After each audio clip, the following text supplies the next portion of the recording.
Quand vous parviendrez à assimiler ce paradigme et à faire ce que vous faites dans le but d'aider les autres et que cela prendra du sens pour vous, alors le succès, et ça je vous le promets, suivra.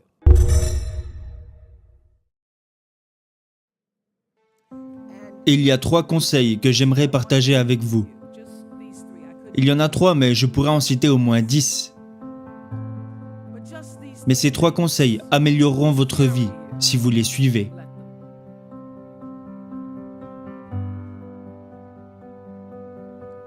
Premièrement, sachez qui vous êtes.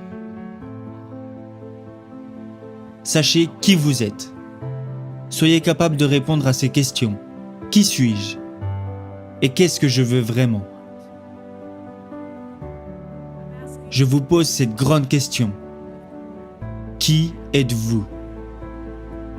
Qui êtes-vous vraiment? Ma réponse est que je suis une enfant de Dieu. Je suis celle qui est née de l'amour de Dieu. Je suis, comme l'a dit Pierre de Chardin, un être spirituel vivant une expérience humaine, venu perpétuer le souffle de mes ancêtres, mais également à la poursuite du souffle des anges. Et j'ai compris que parce que je suis connecté avec la source de tout ce qui est, alors tout ce qui est possible pour moi. Ça, c'est qui je suis. Et qu'est-ce que je veux? Je ne veux pas juste avoir du succès. Je ne veux pas juste laisser mon empreinte, laisser un héritage. La réponse à cette question pour moi est que je veux donner libre cours à la plus haute et la plus véritable expression de moi-même en tant qu'être humain. Je veux remplir la promesse que le Créateur a faite lorsqu'il a rêvé des cellules qui me composent. Vous devez avoir une sorte de vision pour votre vie. Même si vous ne connaissez pas le plan, vous devez avoir une direction dans laquelle vous rendre. Je n'ai jamais été le genre de femme à sauter dans une voiture pour partir à l'aventure. J'avais un petit ami qui me disait « Partons à l'aventure ». Moi, je veux savoir où nous allons. Avons-nous une destination? Avons-nous un endroit où aller ou allons-nous juste rouler vers l'inconnu? Ce que j'en ai appris est une grande métaphore de la vie. Vous devez être sur le siège conducteur de votre propre vie, parce que si ce n'est pas le cas, la vie décidera pour vous.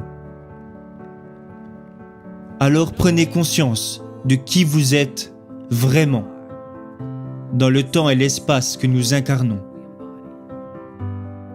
C'était le premier conseil. Que voulez-vous? Qui êtes-vous?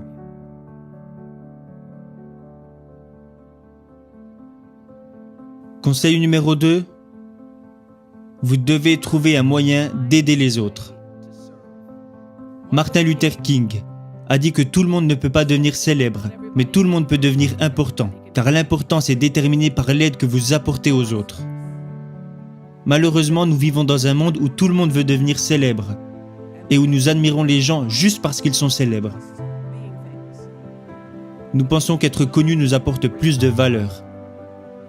La vérité est que cela s'estompe avec le temps. Aider les autres et l'importance même que vous apportez à aider les autres est ce qui perdurera avec le temps. Alors, quelle que soit votre profession, votre talent, votre don,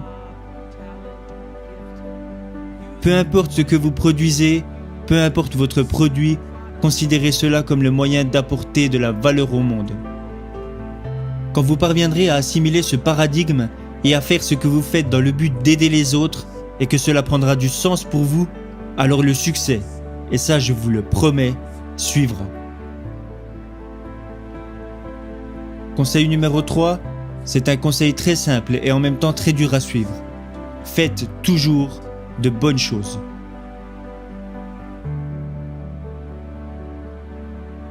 Devenez excellent. Laissez l'excellence être votre marque de fabrique. Tout le monde parle toujours de créer une marque. Je ne savais même pas ce que ça voulait dire. Quand les gens me disaient « tu as une marque », je répondais « non, je suis juste Oprah ». Ce que je réalise à présent, c'est que vos choix de faire de bonnes choses, de bonnes actions, à travers toutes les situations que vous pouvez rencontrer au cours de votre existence, est ce qui crée votre marque de fabrique. Et ce dont je me rends compte à présent est que lorsque vous êtes excellent, vous devenez inoubliable. Les gens se souviennent de vous. Peu importe la raison, vous pouvez devenir une personne inoubliable. Et c'est, je pense, ce que nous recherchons tous. Nous voulons devenir inoubliables. Alors faire de bonnes choses, et ce même lorsque personne ne remarque que vous faites de bonnes choses, vous apportera toujours de bonnes choses en retour. Ça, je peux vous l'assurer. Pourquoi ? Parce que la troisième loi de Newton dit que chaque action amène une réaction égale en son sens opposé. Cela s'applique également dans nos vies.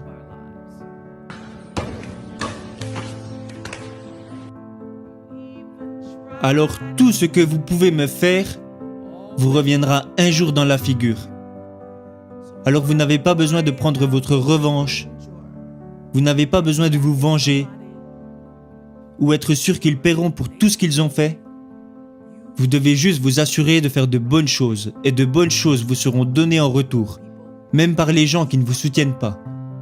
J'ai beaucoup d'anecdotes à ce sujet lors du tournage de mes émissions. Il y a beaucoup de mes émissions qui n'ont jamais été diffusées. Et la raison pour laquelle elles n'ont jamais été diffusées est que j'avais le dernier mot.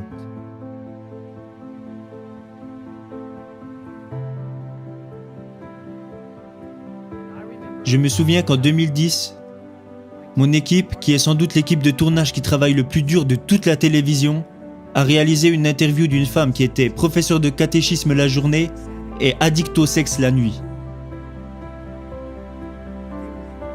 Mon équipe me disait « tu ne vas pas en revenir, tu dois absolument la rencontrer. On a parlé avec elle et elle est prête à tout nous dévoiler. » Je me suis assise avec cette femme pour réaliser l'interview qui était programmée. Et durant l'interview, je lui ai demandé « Pourquoi faites-vous cela ?» Et elle m'a répondu « Je veux aider les gens, je veux partager mon histoire pour aider les gens. » Je lui ai demandé si elle avait des enfants, elle m'a répondu « Oui, j'ai un fils de 10 ans. » À partir de ce moment, j'ai décidé que cette interview ne serait jamais diffusée. Alors nous sommes sortis dehors et j'ai dit à cette jeune femme « Nous n'allons pas diffuser cette interview. » Elle m'a répondu « Pourquoi ?» Et mes producteurs m'ont demandé « Pourquoi ?» Elle sait qu'elle va être filmée, elle sait ce qu'elle fait. Je leur ai répondu parce que son fils ne s'en remettra jamais. Son fils ne s'en remettra jamais. Cette émission ne valait pas la peine pour moi. Elle ne valait pas la peine pour moi de savoir qu'il allait y avoir un jeune garçon de 10 ans dont la vie allait être détruite parce que sa mère passait au Oprah Winfrey Show pour parler de ce qu'elle faisait. Faites de bonnes choses. Et ce, même si d'autres personnes pensent que ce n'est pas le cas. Et souvent, lorsque vous prenez la décision de faire ce qu'il faut, votre esprit se met immédiatement à douter. Est-ce que j'ai pris la bonne décision ? Est-ce que j'ai bien fait de faire ça ? Vous savez que vous avez fait quelque chose de bien lorsqu'après l'avoir fait, vous vous sentez en paix avec vous-même. Votre récompense est la paix intérieure.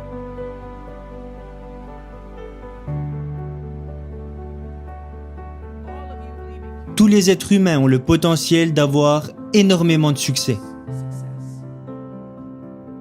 Mais il y a un prix à payer pour réussir. Les gens ne vous aimeront pas toujours. Et ils ne seront pas toujours contents pour vous. Et si vous vous entourez de personnes qui ne sont pas habituées à votre succès, elles deviennent craintives, elles deviennent apeurées, parce que vous leur renvoyez une image de vous qu'elles ne connaissent pas. Alors elles ne vont pas vous dire ouvertement « Tu sais, j'ai peur de l'image que tu me renvoies, je ne te reconnais plus. » Ils vont vous dire, et vous savez ce qu'ils vont vous dire. Ils vont vous dire « Mais elle se prend pour qui ? Elle se prend pour qui celle-là ?» Ce genre de comportement arrivera seulement si vous vous entourez de personnes qui n'aspirent pas le meilleur pour vous.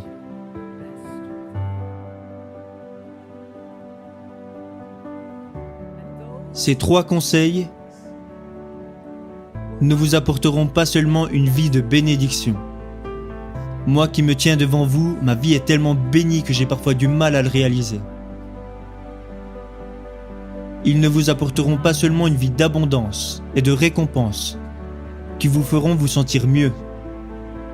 Ils vous apporteront une vie de douceur. C'est ça que vous voulez vraiment.